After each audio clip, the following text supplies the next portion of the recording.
story series with Aneesa and Yasmeen. Assalamu alaikum, Yasmeen said. Wa alaikum assalam wa rahmatullah. Guess what? Aneesa said excitedly. What?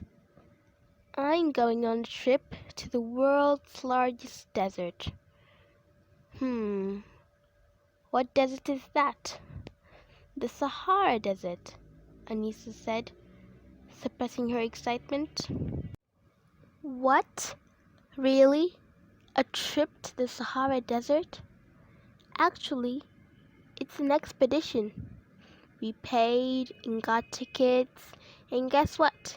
We've got one extra ticket, so I can invite a friend. Really? Can I come too? Yes, of course, Aneesa said. When will you be going? Next week, on Wednesday. Okay, let me ask my mother. Yasmeen went to the kitchen and asked, Mother, Aneesa told me she's going on an expedition to the Sahara Desert. Yes, her mother told me about it. They've got one extra ticket, and I was wondering if I could go with them. Yes. When are they going? Next week, on Wednesday. But what about your grandma's visit? You did plead her to come over. Oh, I did. I must have forgotten, said Yasmeen. She went back on the phone. Sorry, I won't be able to come on Wednesday. My grandma will be coming to stay at our house for a few days. Oh, well, I guess I'll be inviting another friend, Aneesa said sadly.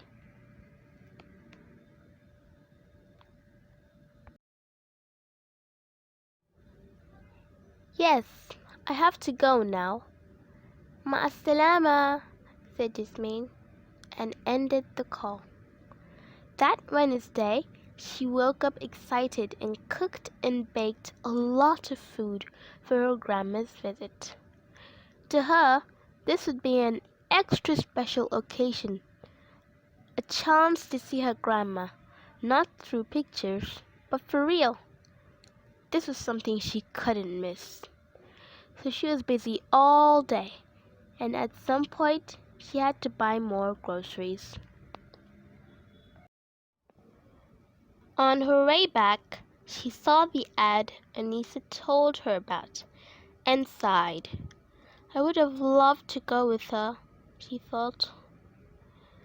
3 weeks later, when Yasmeen was studying, there was a knock on the door and a familiar voice. She opened the door, then said, Aneesa, you're back. How was your trip? It was fun, and I learned a lot. I wrote everything I learned in this book, Aneesa said, taking out a book from her bag.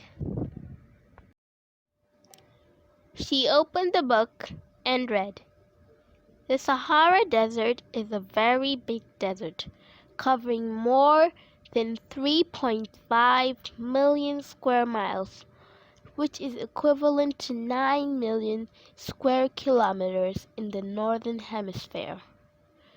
The Sahara receives less than 10 inches or 25 centimeters of rain each year, but it contains a lot of oases. What's an oasis? Yasmeen asked. An oasis is a place in the desert where there's water and trees. The water comes from under the ground and the trees grow there because there's water. Does that mean that people can live around the oasis? Yes, and some of them are called the Tuaregs. Okay, Yasmeen nodded. But did you know the Sahara wasn't always like this? Look, it says here, the Sahara wasn't always a desert. Many years ago, it was covered with grasses and lakes. Scientists found this out when they saw fish bones on the ground, which could have been the shores of the lakes. With all the oases left, not much people live in the Sahara now.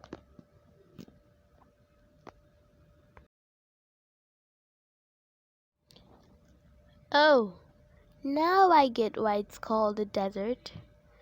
It's deserted. At least our neighborhood isn't. Yes, but do you know deserts in Africa are spreading fast?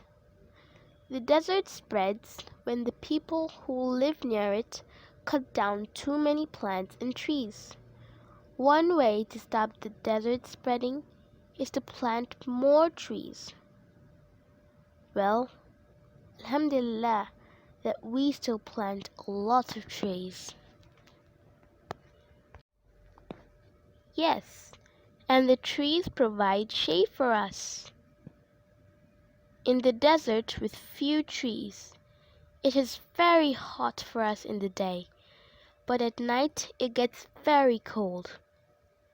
However, many animals and plants still live in these harsh conditions because they found a way to get water. What kind of plants grow there? Plants like cactuses and date palms, Aneesa said.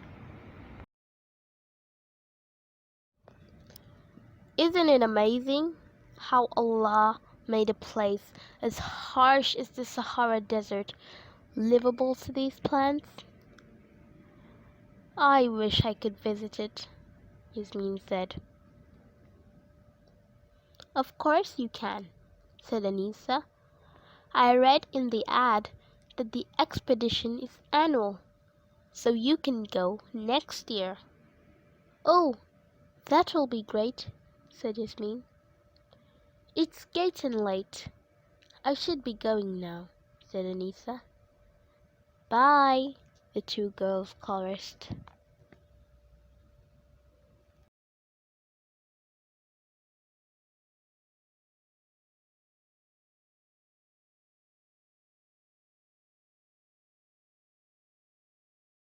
If you enjoyed listening to this, please like, subscribe, and don't forget to hit the notification bell. Thank you.